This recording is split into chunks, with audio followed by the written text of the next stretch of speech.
Hello, friends, and welcome to episode 783 of the Juicebox Podcast.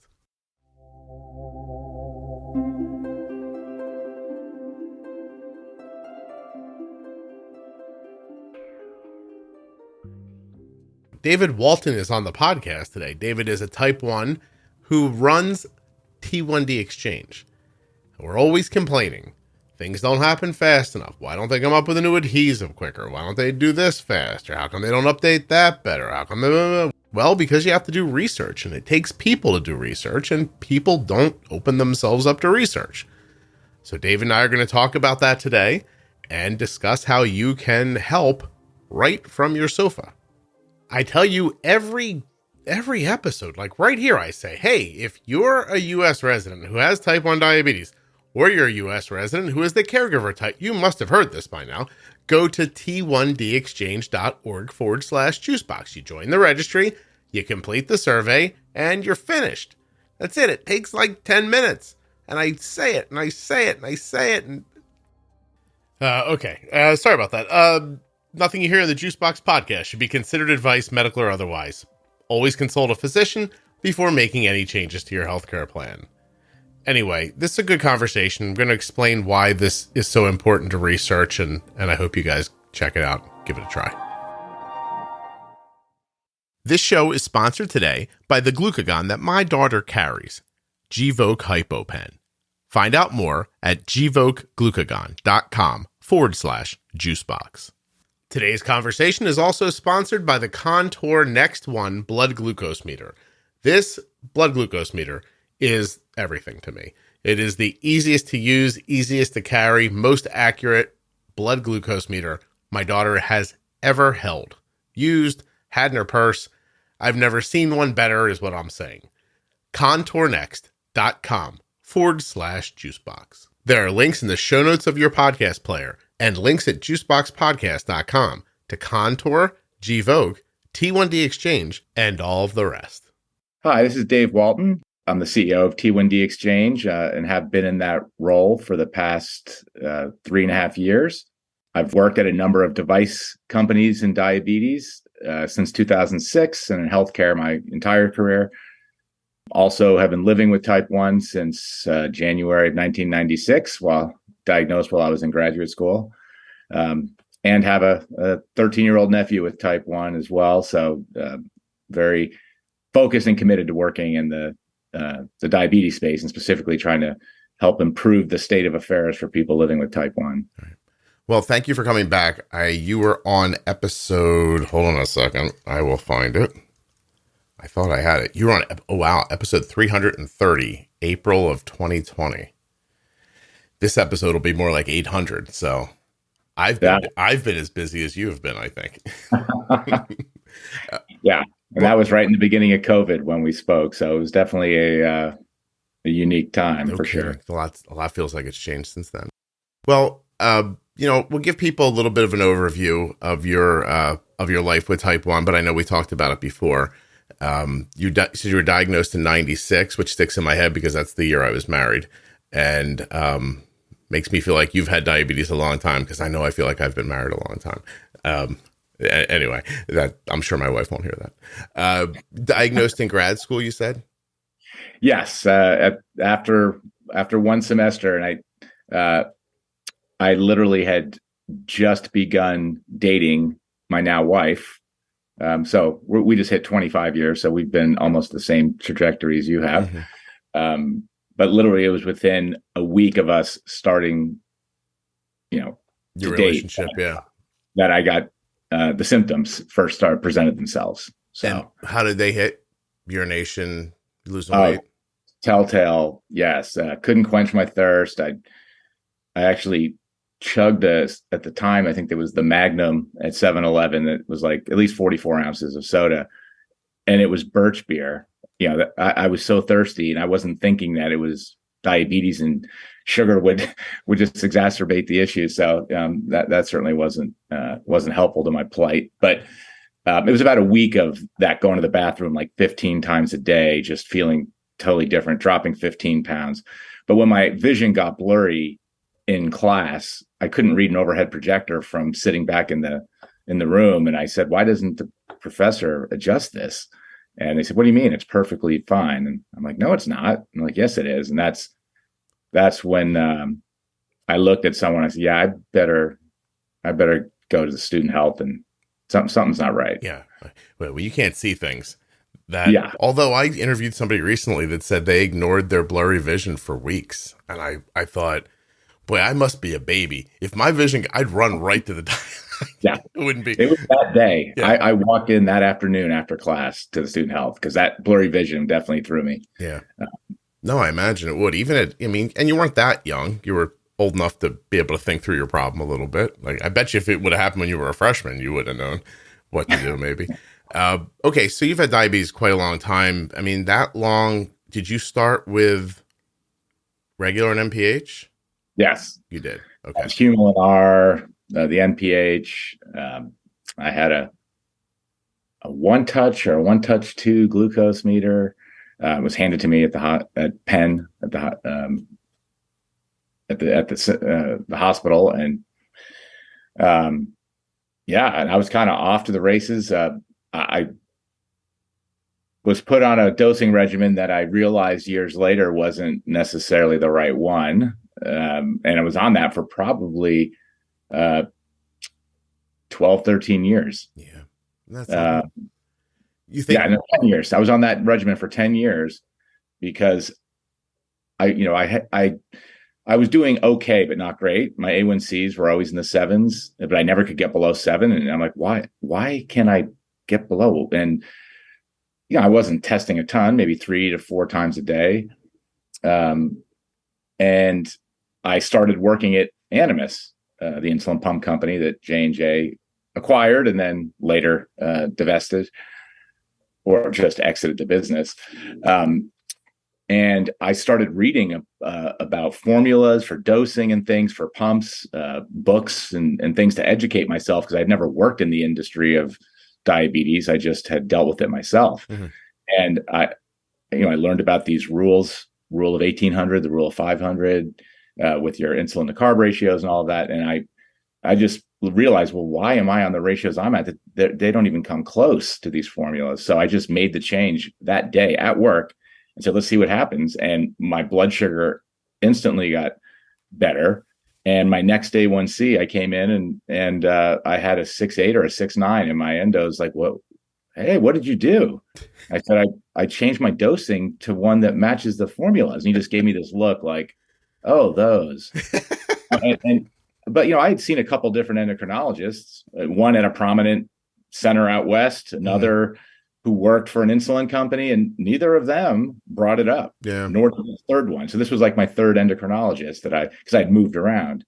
So it was definitely a lesson in that, there are certain reasons, like if you don't present certain problems or issues, an endocrinologist may not focus on something.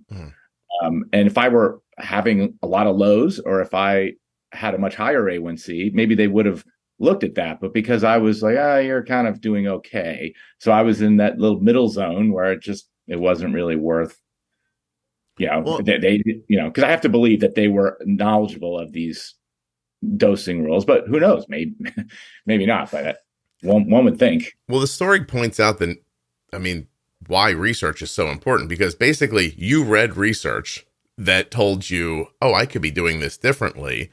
And the research that was probably common at that time for what a good A1C was telling the doctors that you were okay. So you weren't somebody to fiddle with because a 7, wow, that's terrific. Why? Because the ADA says that's good. And so that, so they're kind of doctoring to these rules that comes from research. And now the research gets better and better. And right, American Diabetes Association lowers that target, and I think that's what the doctors work off of. They, whatever ADA says, they're like, okay, well, that's what we tell people. Yeah, no, and certainly the ADA standards of care are that, they update every year, that they're extremely important. And, but I wasn't actually hitting the target. I was close, but my A1Cs were ranging between 7.2 and 8. They were in those like mid 7s kind of thing. So, but it wasn't, a 9 or a 10. So it was, and I wasn't having, a lot of lows. So, But the old dosing logic, a 1 unit for 15 grams of carbs, or 1 unit to correct 25 milligrams per deciliter. That's what they had me on, that ratio, which apparently many years ago was a common thing to start people on. Right. I don't know if they often move them off of it or what. I haven't really looked into that, but I know I've had educators, diabetes care and education specialists, now we call them, comment on how earlier in their career, that's what they dealt with a lot. They used that ratio, but getting more data and research and people looking at these topics, they realized, and particularly with pumps where you're gathering the information, you can track and analyze it, that, yeah, that's not right. And you can look at someone's total daily dose and their weight, their body weight. And, there tend to be these, averages and ranges that work. And that's not what I was on. So again, I switched it to a 1 to 10 from 1 to 15. Right. And I switched it to 1 to 35 from 1 to 20, where it was at 1 to 25. So I was underdosing for my food and then overcorrecting. And I was just in this little yo-yo thing.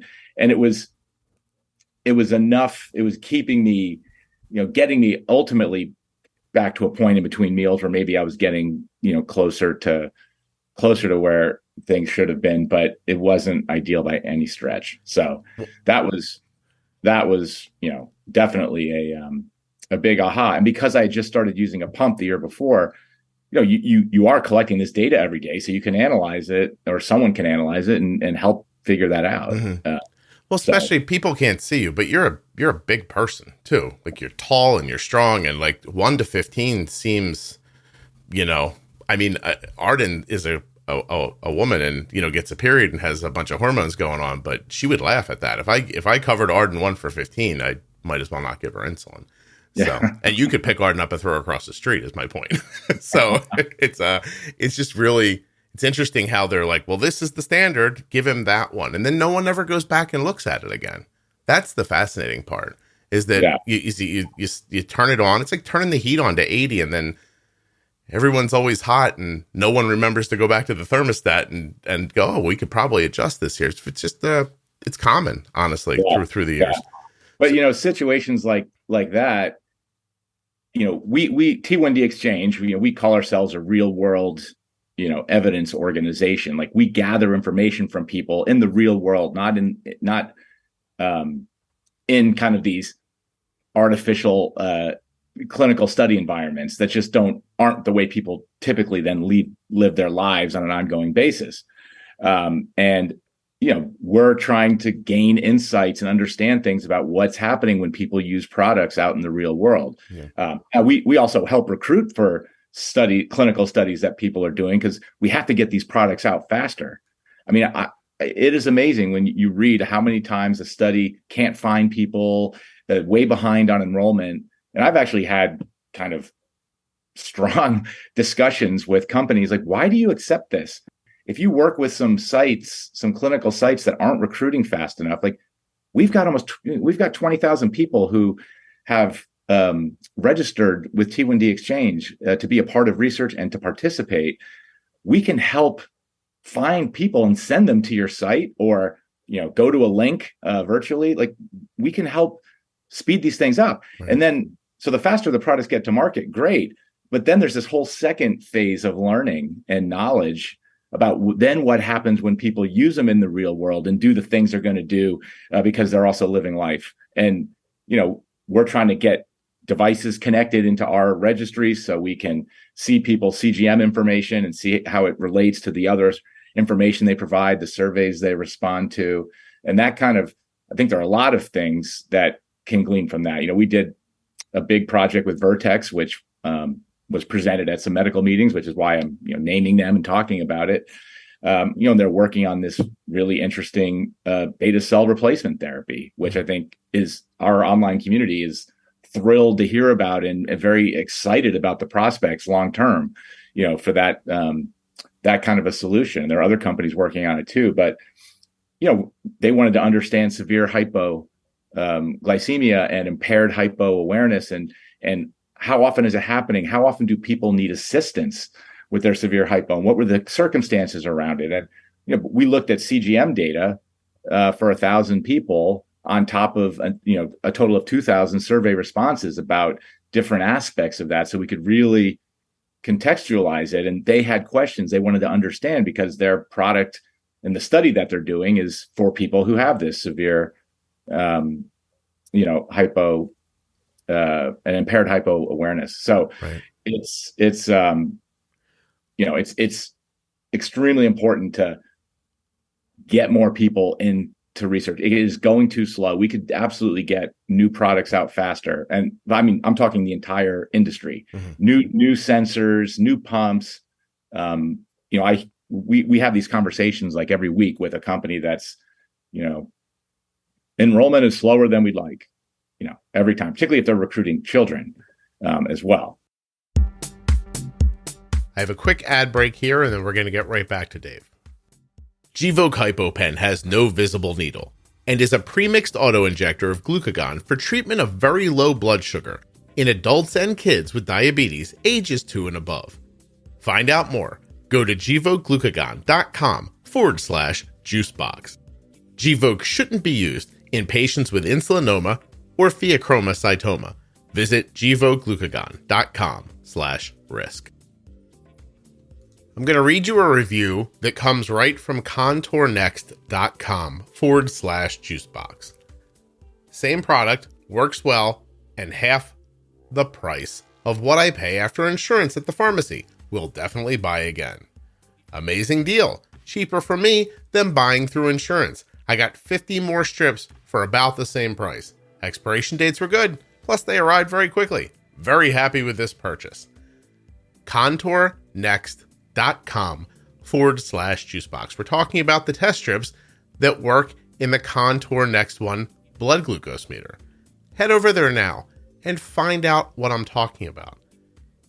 Do you really know what your test strips cost you? Because it may be cheaper to buy Contour Next test strips over the counter without a prescription. Again, you could learn about this at contournext.com/juicebox. Here's why this is important. I don't care if you have the latest CGM, Dexcom G6, Libre 3, Dexcom G7, whatever you have. That's terrific. I think it's amazing. You still need a good, accurate blood glucose meter. That's why I'm asking you to look into the Contour Next One. This episode might be sponsored by them, but my daughter's everyday is supported by the Contour Next One blood glucose meter. It is the one she carries and uses daily. contournext.com/juicebox. It is small, easy to read, accurate, and easy to carry. There's nothing more you need. This whole business about the test strips maybe being cheaper and everything, that's a bonus. Look into that on your own, but get the damn meter. It's freaking terrific. contournext.com/juicebox, gvokeglucagon.com/juicebox. Links in the show notes, links at juiceboxpodcast.com. And even though they are not a sponsor of the program, I do benefit when you go to t1dexchange.org/juicebox. But I think you can hear in this episode that I'm really just trying to get everybody behind the movement that helps bring where we are with diabetes forward. We need you to fill out the survey. That's it. Just keep listening. Dave explains it again. I give up. It is so hard to get people to do stuff like this. I know it seems like it's a big deal, but it's not. t1dexchange.org/juicebox. Join the registry, fill out the survey, and just like that, you've helped. You've helped move things forward. All right, now let's get back to Dave. And thank you for listening to the ads. I really appreciate it. Please use my links if you're going to buy something.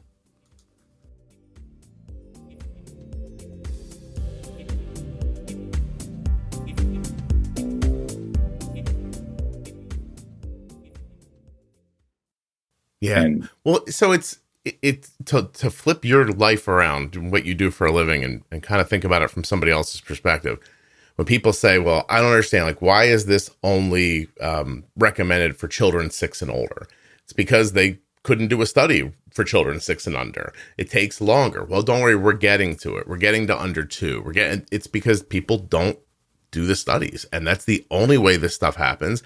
And I do my part on every one of my episodes. When it opens up, I'm like, go to t1dexchange.org/juicebox. I just keep, and I mean, a lot of people listen to this podcast, and still, I don't push that many, like people to convert to you, at least in my heart. I'm sure you guys are happy with how many people come through the podcast. But for me, I know the number you told me when we met, like, we'd like to add this many people, and it's a lot. And then I don't know, I've become ultra aware of how difficult the job is to get people involved in research.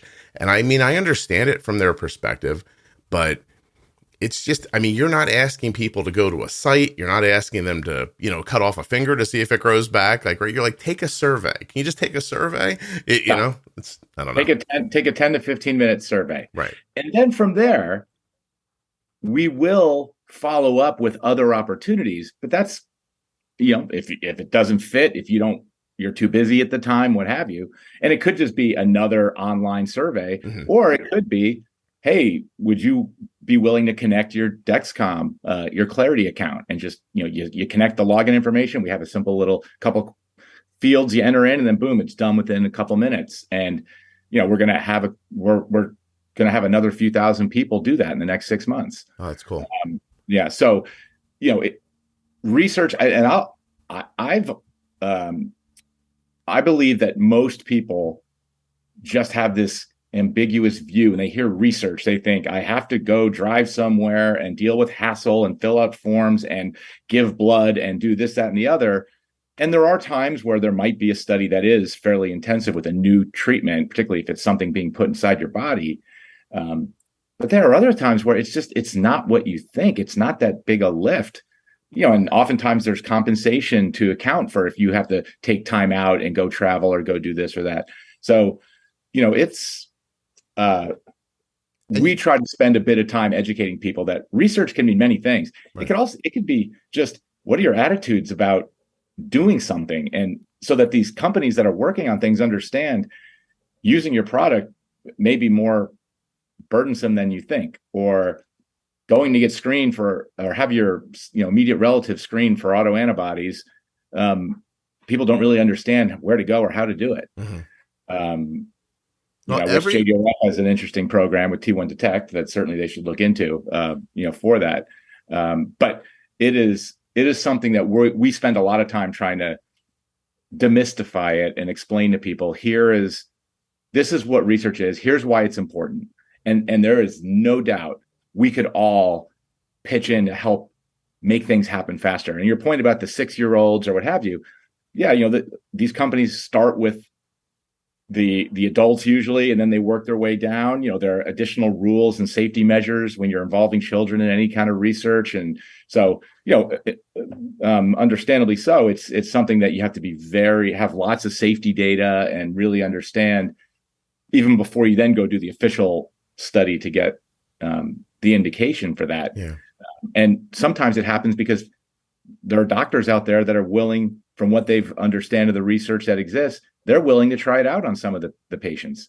And then you get that, some of that volume of information builds, that happened with CGM and dosing, right? It used to be adjunctive therapy, but so many people were dosing and not doing finger sticks and just going off their CGM. And some of that information that was gathered at T1D Exchange helped with that years ago. Some of that information is what ultimately kind of led to the label change, so that you are, permitted to dose, your insulin off of your CGM. It's accurate enough, and so in that replace BG study they did. So so you're saying that in that example, people had CGM and they were like, well, this thing's accurate most of the time. I don't feel like testing before I eat, I dose. And then enough people do that and they gather enough information that it becomes its own study de facto. It's not even on purpose. Then suddenly they go, look, this is what people are doing and it's working. And then you are able to show that to the FDA and then move forward. And the company, by the way, who can say, look, our product's doing what we expected it to do. This is amazing. I don't know. I mean, for me, I think I would take some pride if 10 years from now I looked up and saw, I don't know, a 2-year-old kid with diabetes wearing the G97 sensor, whatever it'll be 10 years from now, right? And this kid's smiling and laughing and living his life, and the mother doesn't look like she's about ready to pull her hair out of her head, or, the parents aren't arguing, their lives are comfortable. I would think, well, I did that. Like, on some level, my participation helped us get to this place. And I do take, but I think when I think back, when I try to imagine why people wouldn't do this stuff, it is my inclination that it's what you said earlier, is that they're afraid that they're going to be asked to do something that they don't want to do. And I don't have enough time in a 30-second spot to explain to them, like, look, if you get an email and you don't want to do it, just don't do it. Like, delete the email. Right. Yeah. Like, it's just say delete, No, absolutely. Absolutely. Yeah. And Scott, I do want to make the distinction of, participating in research and that's our goal. We want people to join the T1D Exchange registry and start that. It's a very simple lift to be able to contribute. And, the more people we have, then when unique situations come up and someone says, oh, do you guys have people that have had transplants? We want to look at this particular issue and it's hard to find these people.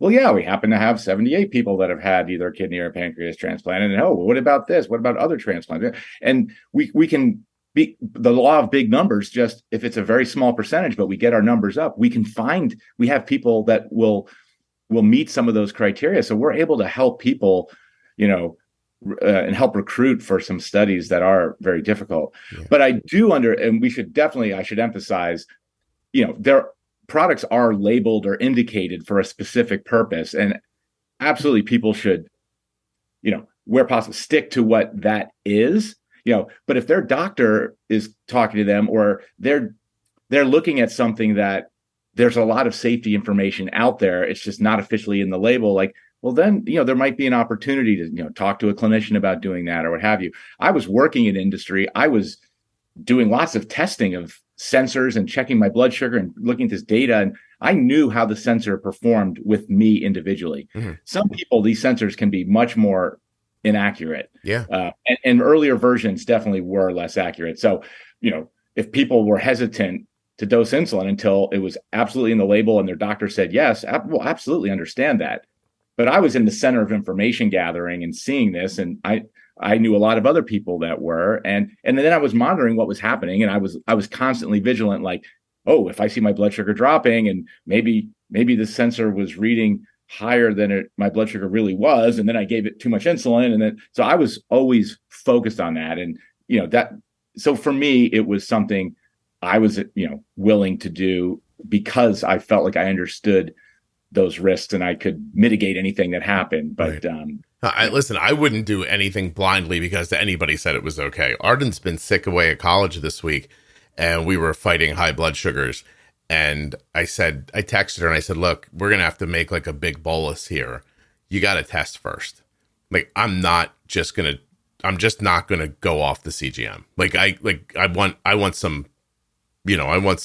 I want other numbers. Like, let me see. So she tested. CGM was, she was in the low 200. She was like around 220 or so. I think the CGM had her at like 224 and she tested at like 218, 215, something like that. So I was like, okay, let's do it. Like, let's go for it. But I don't know, like the longer you have diabetes, the more you recognize the moments when you just want to like, let me just check here. Like, let me make sure. And your point about it just doesn't work for some people. CGM, Dexcom specifically, works terrific for Arden. And I'll have people contact me and say, I don't understand how can you use an algorithm? My kid's CGM is never anywhere close to what their blood sugar is.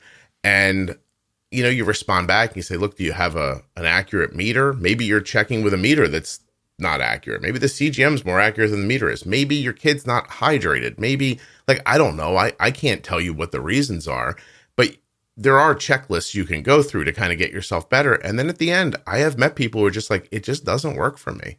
And I've asked people at Dexcom about it and they'll say, yeah, sometimes it just doesn't work for some people. We don't know why. So you got to be careful and do what works for you. You can't just say, oh, the box says it's okay, I'll do it. I don't know. And the more I've worked in kind of the industry. I've worked for startup CGM companies where I was wearing 6 sensors at a time and then checking every 15 to 30 minutes on my fingers and all that.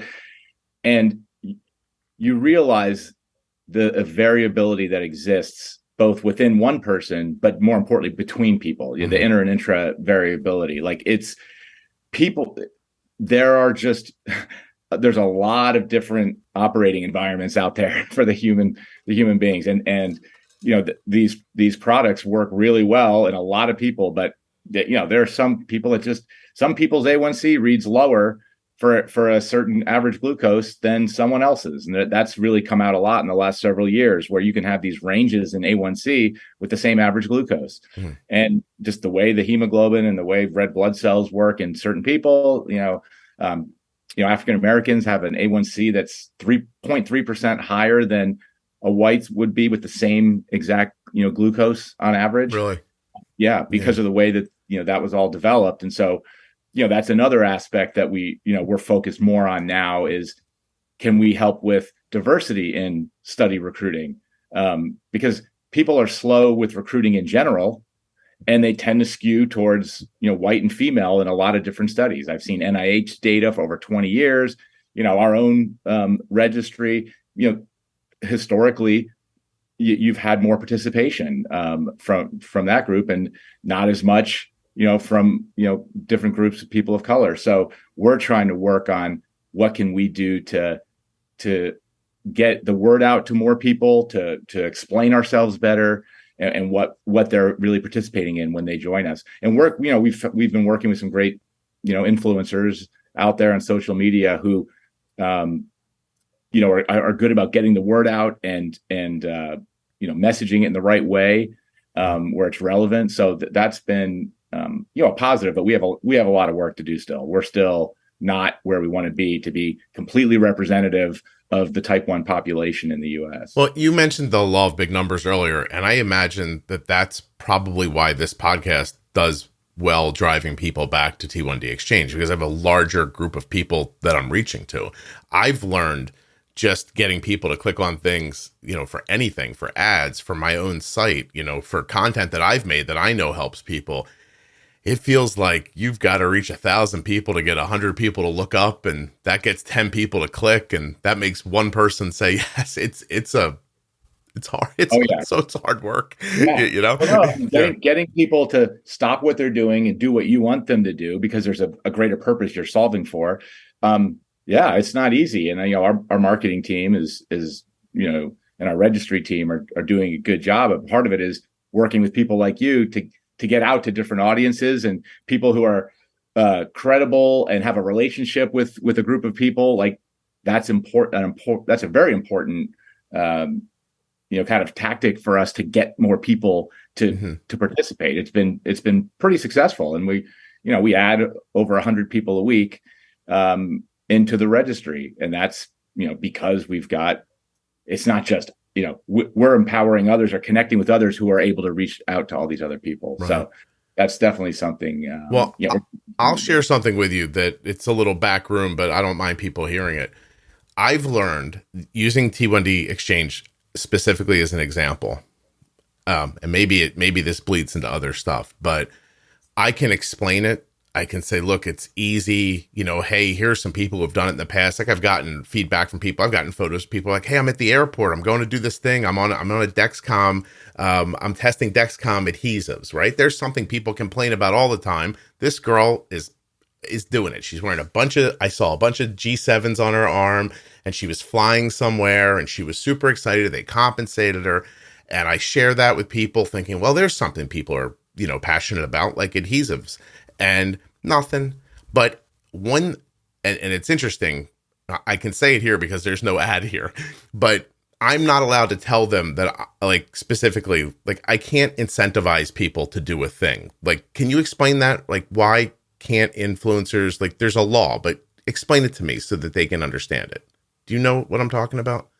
Well, I mean, when you're involved in kind of, and I think there's a difference between a study versus, there are different rules around a study and what you're allowed to compensate for versus, a product that's out there. And, the whole notion of if a company is they have their own healthcare compliance rules Right. about what do they believe based on laws is an acceptable way to compensate people who might be doing something. And if you end up, you're paying people to use a product, there are all kind of rules that can come into that. Same thing, like even with copay coverage and the thing, there are all these rules, and then rules if someone's in a federal health insurance or, different Medicaid, we would have these programs where, you could upgrade to the next pump. When I worked at Animas, you always had these little asterisks with all of the little caveats. And if someone was with DOD or the VA or a state Medicaid or Medicare, because the government has to get best price, and there's this and that, and you're paying, there are all these considerations like that. Right. Companies need to be mindful of. So they may, I don't know if your example was around like a research study versus actually like using a product. I had an idea. I know you know this because we've talked about it before, but I had an idea a year or so ago when I came to Debbie and Dave, and I said, I want to do a drawing. I said, we'll pick a number, whatever a reasonable number is. And then when this many people get on the exchange, I will drop them all into a drawing, and I'm going to go live with one of them for a week and help them with their diabetes. And your lawyers were like, no, you are not doing that. and so, but my bigger point is that when people learn, like, I have no trouble saying it. Like, every time someone signs up to the registry, I make money. It's not like, it's not like go buy a Ferrari money, but it's money. And so when people learn that drives them to sign up. And that is the thing that I started talking about that surprised the heck out of me, which was they weren't even doing it for all the great reasons that I laid out. They were trying to help me. Like, they appreciated the podcast. Like, if Scott's good, we'll do it for Scott. And I thought, that just, first of all, it floored me personally. I didn't expect it, and it was lovely. But I thought, how are you supposed to get the average person who's not connected to a podcast host or somebody on Instagram that they love, that they can make the leap in their head? This must help him. If I do this, I'll do it. I don't know. Your job seems really difficult to me. That part of it is my point, honestly. Yeah. Well, I suspect the lawyers may have been more concerned about you living with someone for a week and Listen, I was worried about that too. but no, it's just interesting that like, I'll say like, can I say this? Can I say that? Trying to get people interested, and like, no, don't say that. Don't say that. And I've noticed it too with other relationships I have. Like I'm getting ready to do a thing for Xeris right now. I'm getting ready to do an episode Jenny and I are going to do talking about how to use glucagon. And that's something that was my idea. I went to them and I said, I don't think people understand how to use their glucagon. I don't think they understand when to use it. I think that we have an opportunity here to talk to a lot of people and help them. And so they agreed and they wanted to do it. But then once you do it, the meetings and you can't promise things to people. Like, there's so many laws, or it almost makes it hard just to talk like a person. So you can say to somebody, hey, glucagon's important. Here's why. It's tough. Yeah. Well, I mean, just watch the evening news or the morning news or any news and listen to a quote unquote patient with rheumatoid arthritis say, for my moderate to severe rheumatoid arthritis, I like to use X. Is that really how people talk? Really? But they have to put that in because the indication is for moderate to severe rheumatoid arthritis, probably not for I don't know the classifications fully, but that obviously is like what their official indication is. There's categories and definitions there. So, I understand, like, you have the FDA gives you, you have claims and you have things you're able to say because there's evidence for it. You've provided substantiation. And so you have to stick to the script. You can't go and make claims that are off.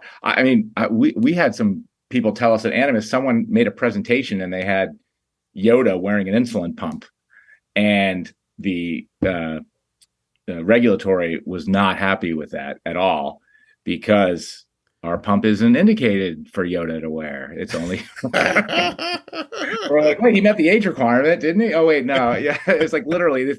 So someone had to take that off of their PowerPoint. Right. An internal PowerPoint, right? Not even like something that the public was seeing.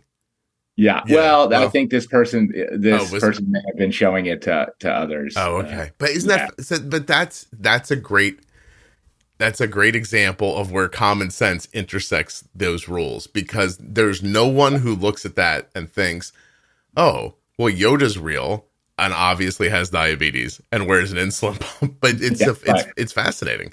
But I guess that could be an enticement too, right? Like that's how it could be looked at. Like if a child saw that, they could be enticed to want to use that. I mean, who knows who's thinking that way? But that's anyway. Yeah, all these angles. I appreciate. I feel fortunate that I spent as much time in industry as I did. You know, I was at J&J 11 years, and then a number of smaller companies, device companies, Agamatrix, and understanding the realities of what rules have to be followed, what constraints they have that I had to operate under. It does give me an appreciation for like why industry does certain things. It doesn't mean I think everything they do is right and I agree with it all, but I certainly understand this is probably why they're doing it, because I remember the conversations I had with quality, with regulatory, with legal, medical affairs. So it's there are a number of things that need to get. I'd love to see improved, but I also understand some of the realities that it can't just happen overnight.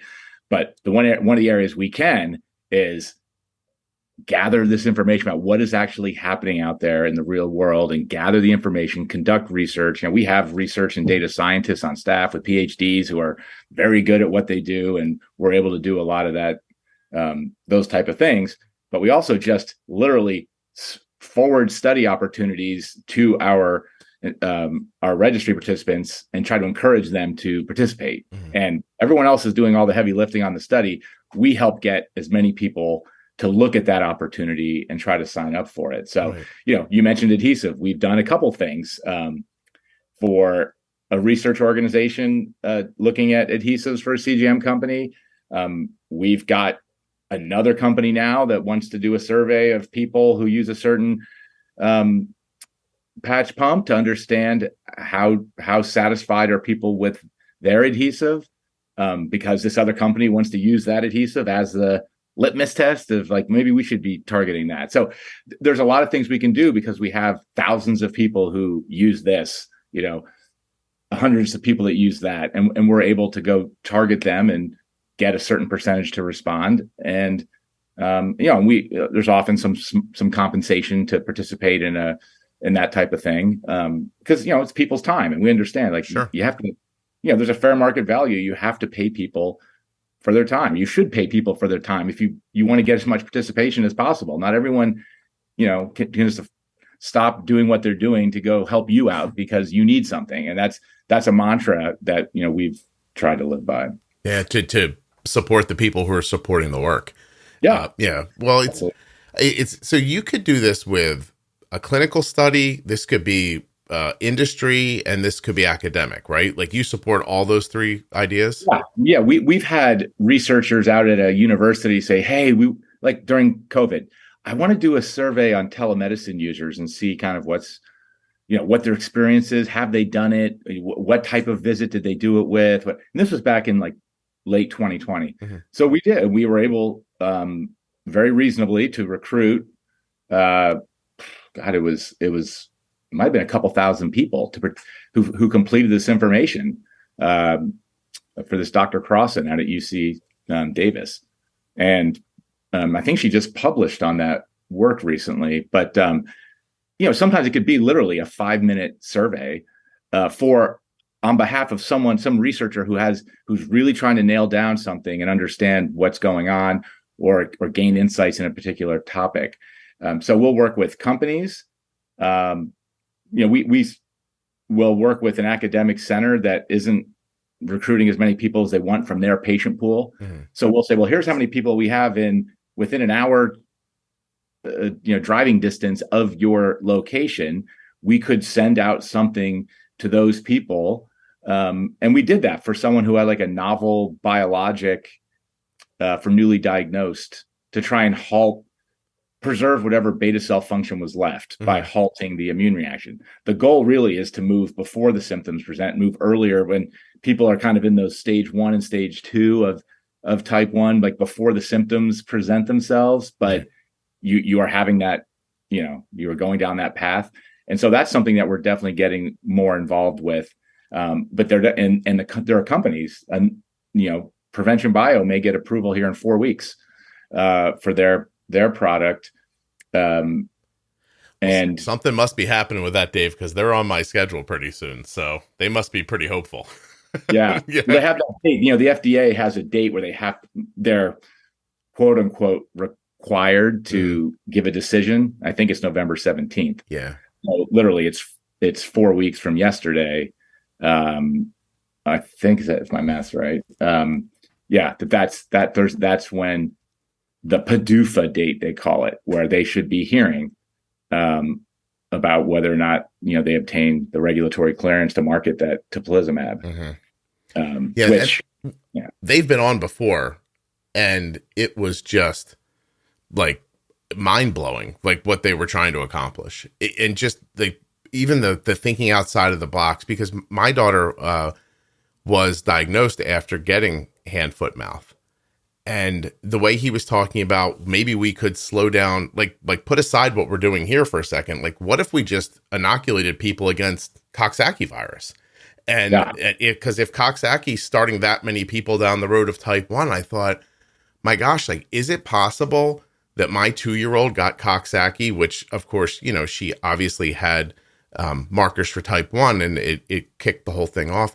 But could she have lived 10 more years without getting sick in that way, or 20 more years, or really? Who knows? I a couple months before I was diagnosed, I had a nasty stomach bug. I don't know exactly what it was. I was green, and it was the only day of school I missed because of sickness in 2 years in grad school. And I thought it was bad Taco Bell I had the night before in West Philadelphia. And that's what I just thought. And then as I started working in the diabetes field, and I started reading about, enterovirus, Coxsackie virus, the how often it's associated with it. And even some of the research more lately, where they're saying they're seeing it in the pancreases of 70 or 80% of the people who have type 1 when they've looked at tissues. So it's at diagnosis. So it's, I think, it seems like there's growing evidence about that relationship. Right. And you could see very different approaches to public health, because of something like that. Yeah. Well, I'll tell you, the reason I brought it up, just to be transparent, is because Dave obviously can't, there's some companies you're not naming by name on purpose. And I hear you kind of talking around it artfully, but anyone who's listening, who's aware of the diabetes space, all the big things that are happening and all the things that you want, T1D Exchange is generally speaking involved in. So take the damn survey. That's all. Just go. Seriously, 10 minutes. I took the survey for Arden back when she was a minor, and then she had to take it as when she went over 18, she took it again for herself. Right. She aged up and and it's not difficult. I did not run into one question where I thought, I don't know the answer to this. And now my data is helping somebody. And it's moving us towards all these things that everybody wants. And, you were really passionate about it in the beginning, talking about that things could happen faster and they could happen probably better. You just, this is the process, and we don't have enough people to do the studies. Yeah. And where I've had just kind of, I would say, puzzling discussions with a couple of companies where they're then telling their sites, hey, we want you to work with T1D Exchange. And some of the sites say yes. And then there are a couple sites that say, well, no, we like to work with our own patients. We don't want outside patients coming into our clinical study. They want to deal with patients that have been going to see them. They know who they are. They have their information in the electronic medical record. They know they'll be a good study subject. And I'm like, this is the problem, right? If we keep doing things the same way, we're going to get the same results and those results aren't great, right? JDRF had some stat about, how many studies fail because they can't recruit enough subjects or in fast enough time. Right. Because every day, it costs money to put on a study, and it's an expensive proposition. And then if you're just dragging that on, it's then there's competition. It's just very difficult. So I said, why do you allow that? You're developing a product. You're trying to get to the hands of patients. The patients want it. And you're going to allow someone's attitude of, no, I don't want to have outside patients. I need to have that. Like, the people that are in our registry are people with type 1 who have an interest in research. You've already gotten an enriched pool. Yeah. So one of the companies we're talking to absolutely agrees with that. And so they're circling back, talking to some of these sites, and they're going to be a little more insistent. Mm-hmm. And if I were in their shoes, that's exactly what I would do. Well, why are we tolerating this? Yeah. Let's move forward. Let's get things out faster. And then once products get out faster, it's out when they're out in the real world. Then you learn new things and new opportunities. When I worked in pharmaceuticals at J&J, that was like the number one mantra was, it's impossible to forecast how well a product will do in the market. With a certain amount of accuracy. There's just way too many variables. So we would have all this like science and approaches and analogs. And we had a product that ended up being like $3 or $4 billion that they had forecasted to be 50 million. Because once it got out there, then some doctors started using it for something else, and they realized, oh my God, look at this. This actually helps. Yeah. So, and that spawned something else. And just when you get something in the hands of people and clinicians using it and recommending it, you may learn something, even just how to use it more effectively, that can then reinforce the whole thing. So, right. It's well, I think also that data coming back to the companies once they have something on the market helps them understand how it's being used or where it's falling short, and it allows them to put more resources towards bettering it or fixing it or updating it. Like you going on Twitter and being like, this don't work. I mean, the company's going to be like, all right, like, what am I going to do with that? It's one of the benefits of actually all these products now being connected products with Bluetooth or what have you, and then sending data up to the cloud. Now the companies are getting to see a more direct line of sight about what's happening with some aspect of the patient and their data. It may be blinded, but they know that they can see things happening up there. Like, wow, look, we pool all this data together. We can see XYZ is occurring. There's some really powerful information that the companies now are seeing for their own people. We're trying to get, all connected products, like trying to link that data in so we can do comparisons and look at a broader kind of representative look about how people are faring out in the real world. And, that's one of my things is I marvel at the fact, like, why we don't have more people using a connected Bluetooth glucose meter. If you're not going to use CGM, there are affordable BGM products out there mm-hmm. that you can get a 50 count of test strips for like $9 or $10 and test with a Bluetooth glucose meter, and that data can be then available to a clinician or a family member or what have you. Just like we have Dexcom in the Follow, and a lot of these products now. That's something that I think for those who use BGM, it would be great if we had more of that occurring, because it's very hard for a doctor to get insight on things if they don't understand the data. They don't see what's actually going on. Yeah. And I'm assuming too, I mean, I know a little unfairly, I know that far fewer people than you might imagine of the however many people have type 1 diabetes in America, far fewer of them than you might imagine use an insulin pump. And I'm assuming that far fewer of them have CGMs than you think too. Everyone's got a meter.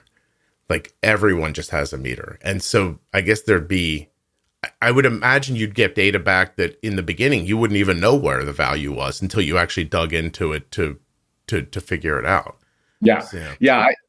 I would say our best estimates right now, that CGM usage for people with type 1, it's over 40% now. Really? Because the last couple of years, it's really, having Abbott and Dexcom just working hard, upping their game, and Medtronic improving, now their better sensor is on the cusp here within their system. You're going to have three good options. When that finally gets out. Right. We do a lot of work in our quality improvement with all of the diabetes centers, 50 of them around the U.S. right now, where one of our big thrusts is trying to drive CGM usage because the evidence is there that people do better when they're on CGM. So, but it's still not in our collaborative, which are a lot of leading larger academic medical centers. It's maybe at 50, 51, 52%, something like that. But we know across all of the US, you've got other segments of people where it's much less. So I think it's in like the low 40s. So, that means exclusively there are, 50 some percent are using BGM. And of those, how many are using a connected one versus just a regular one where you have to download it in and someone has to look at it in Gluco or some other download program and then make sense of the pattern. Things could be done a little bit. Back in the day, Arden Center didn't have the cable for her PDM. So we never downloaded her data ever once. And, they were just like, here, you have that one. We don't have the cable for that. And that was it. That went on for years like that. Yeah. When you're counting on stuff like that, you're not going to make big leaps. And, I mean, for people who have been around diabetes, less time than you or I, you don't recognize that just a decade ago, you'd get a new meter. It wasn't even more accurate. And you were excited. You're like, oh, somebody made a new meter. Things have leapt forward insanely over the last, decade, right? Like, absolutely. Yeah. Absolutely. I mean, I left Animas 10 years ago, but at that point the CGMs were just getting more accurate, like to where you were getting close to this 10% number is this accuracy measure that they look at of the difference between it and like a lab value blood glucose.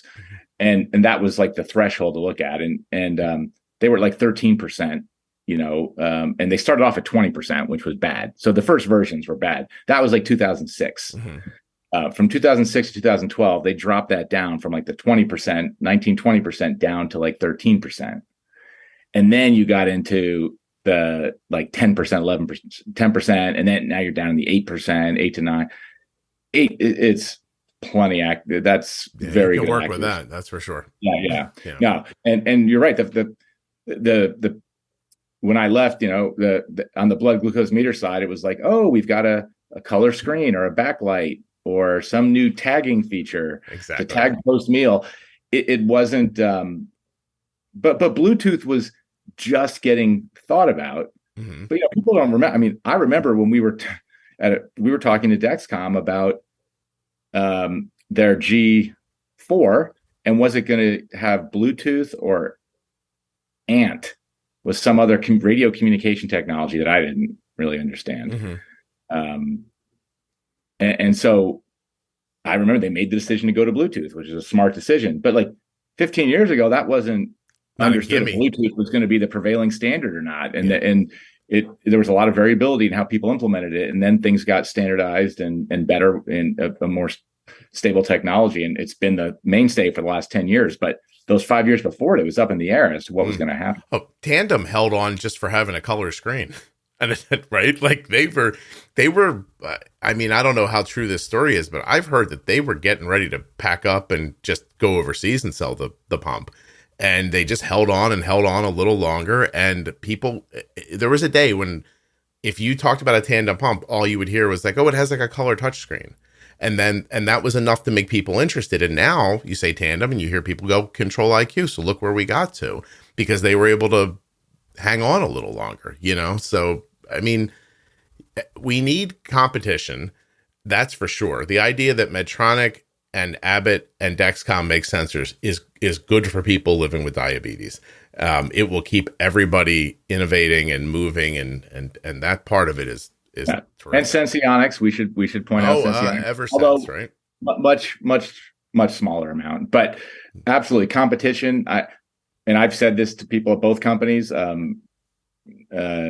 Just Dexcom and Abbott on the TV commercial side, like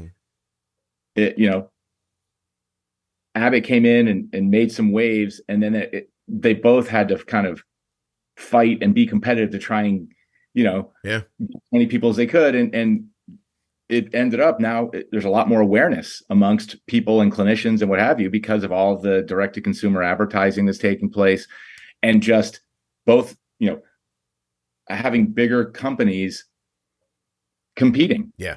If one company can just do it all, they don't have to put in as much effort to go get the people. If you were watching a Padres game the other night, you saw a home run go right over a Dexcom sign in the outfield. And that's insane to me. Like that's a diabetes device, on the wall in the outfield of a Major League Baseball stadium. Like that is just not something you would have seen in the past. And, I hear people sometimes like, these companies, they make so much money. I was like, good. I was like, that's how they're going to do this. Companies that don't have money don't do things like that. They don't invest in innovation, right? That's you don't right. invest in innovation unless you're making money on it. So I understand, like, look, these things aren't cheap.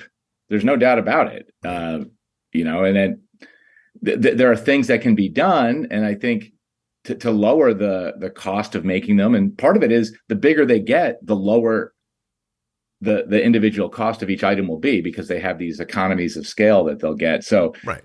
You want them to be big to lower the cost. Yeah, because eventually my expectation always is that one day Dexcom will call me and be like, hey, we don't need these ads anymore. And that will mean to me that a greater percentage of people have them, and it's become commonplace, like getting a glucose meter would have been 20 years ago. You get diagnosed with diabetes. You said it in your story. I got diagnosed with diabetes. They gave me insulin and a meter. Here, boom. And there'll be a day you'll get diagnosed with diabetes, and they'll be like, here's a CGM right away. And then you would hope that's when the price starts to fall on them, and because they don't have to do all the other stuff now. And we see that happening in certain places.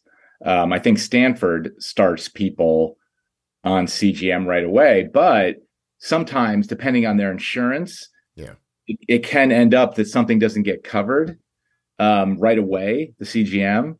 So they happen to have a grant that helps cover that until they can get things squared away or what have you. So that's one of the ways that they're able to just make it a rule and say, oh, you're diagnosed, you're going to start with CGM. Huh. Stanford has gap insurance, you're saying, for CGM. It's basically like a gap insurance. Yes. Yeah. As I understand it, that's the... That cool? Yeah.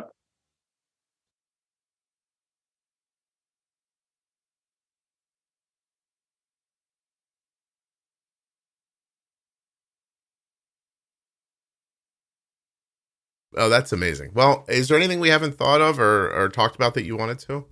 No, I just want to remind people, T1Dregistry.org is the T1D Exchange, registry location. But I know you have your... Yeah, they can't use that link. Don't use that link. You're going to use my link. / Give them the link, Scott. Give them the link. T1Dexchange.org/juicebox. There you go. And that'll get you to where you were talking about, right? Yeah. So that way we can keep track at least of where people are coming from to join us. I should have used that. I'm joking with you. Any way they get there is terrific for me. But that's what like I said, we hit the 20,000 mark. We add over 100 people each week, but it gets harder and harder every week. Like, because we've hit so many people, we have to keep trying to find new groups of people. So, we're constantly trying to think of new ways to find pockets of people who, have type 1 and are not participating yet, and to try to make the case, hey, it's very simple, join. And then we're doing the work to try to find studies that might be of interest. There might be some new thing that, you don't care about these other ones, but this one new one that we send, that might be something of interest you'd want to be a part of. We have a woman who works for us who got to use Omnipod 5 because she was in the clinical study before she joined us. Really? Yeah. And that's the way she had access to use that technology and to have it covered. As part of that. That's amazing. Yeah.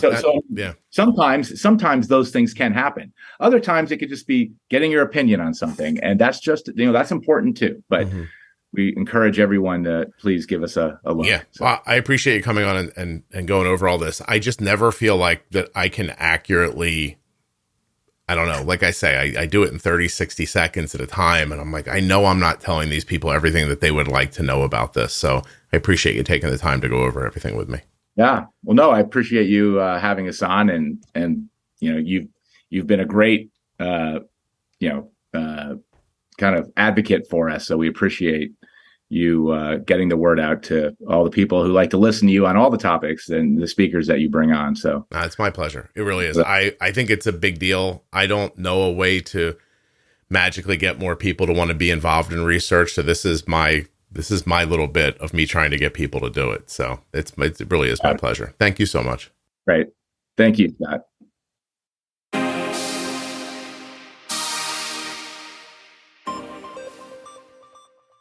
A huge thank you to one of today's sponsors, Gvoke Glucagon. Find out more about Gvoke HypoPen at gvokeglucagon.com/juicebox. You spell that GVOKEGLUCAGON.com/juicebox. I'd also like to thank the Contour Next One blood glucose meter and to remind you about all the great information that is available at contournext.com/juicebox. And of course, if you're a U.S. resident who has type 1 diabetes or is the caregiver of someone with type 1, t1dexchange.org/juicebox. Complete the survey. That's it. Thank you. I'm still getting over COVID, so I have no energy to do all the things I'm supposed to do here. I'm supposed to remind you to go to the private Facebook group and become a member. I got a little bit of the brain fog, you know what I mean? It's not terrible, but like today I'm super tired. Yesterday I thought, oh, I'm better. COVID's gone. Here. Cheers. I'll take a drink. I can't believe I went to do that. My drink is gone. And today, feels like somebody pulled the plug, you know what I mean? But it's only day 11, so what do I expect? Anyway, if you're enjoying the podcast, please share it with a friend. Share it online. Tell people about it. Download old episodes. Definitely head to the private Facebook group or to juiceboxpodcast.com to get lists of all the series that are involved. Involved is not the right word, but again, I'm really tired. All the series that are available inside of the podcast, like Defining Diabetes, Diabetes Pro Tip, Diabetes Variables, Defining Thyroid, mental health stuff. I mean, there's just so much I can't, even if I had all my faculties right now, I couldn't remember all of them to tell you. Anyway, find them at juiceboxpodcast.com, in your podcast app, or in the featured section of the private Facebook group. I really hope you take the time to fill out the survey at T1D Exchange, or at least that you appreciate how hard it is to do research and to move these things forward after hearing this conversation. I really have to go now. I'm completely winded and this might kill me. T1dexchange.org/juicebox.